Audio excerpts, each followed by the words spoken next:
There's nothing better than encountering a monster and just having a hell of a time trying to kill it. And you finally triumph and you have that sense of accomplishment.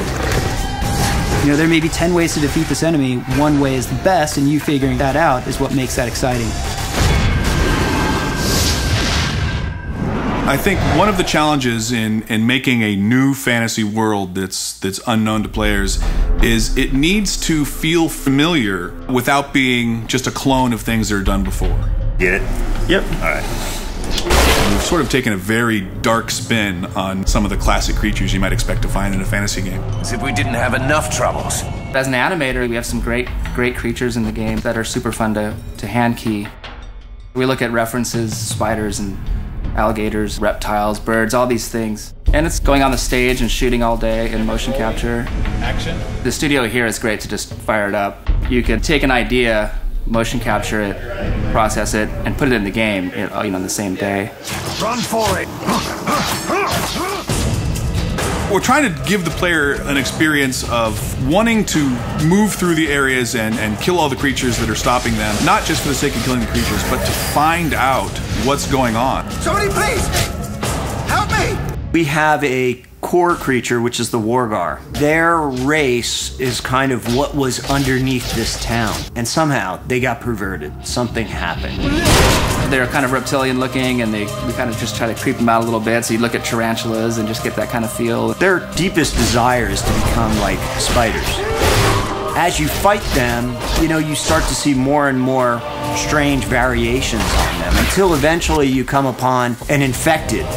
And an infected has actual spider legs. You come up to him and you start to realize, hey, this guy's got magic. And he's also teleporting all over the place. So you're like, you're just about to shoot him and he goes off to another place. Fast, threatening, super intense, kind of creepy, pretty effective. Great, more bugs. I like the Minotaur, because they charge the crap out of you. They're powerful figures. They have big chests and arms, but their heads are a little emaciated, and they have some twisted, vicious-looking horns. What we wanted out of a creature like this was something that was going to run and smash into things and just send the players flying if they weren't too careful. I'm loving the assassin right now.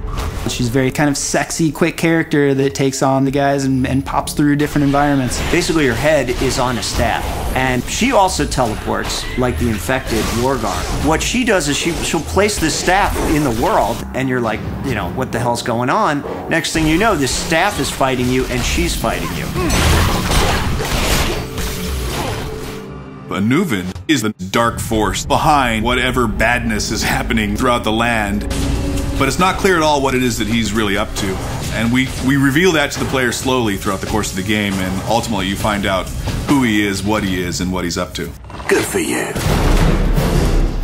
When you walk into arena, you have to take the time to look at the enemies that are there and what their strengths and weaknesses are, and then figure out what is your best strategy to go in there. It's not going to be the same every time. You're going to have to use some tactics and some planning. Because the best combat to me is one where I'm using my brain and I'm thinking of the trade-offs. Action, chaos, then you take a breather and you get a story moment, and then it leads you on your path. I think overall it's just this really rich experience. It's a great world to delve into.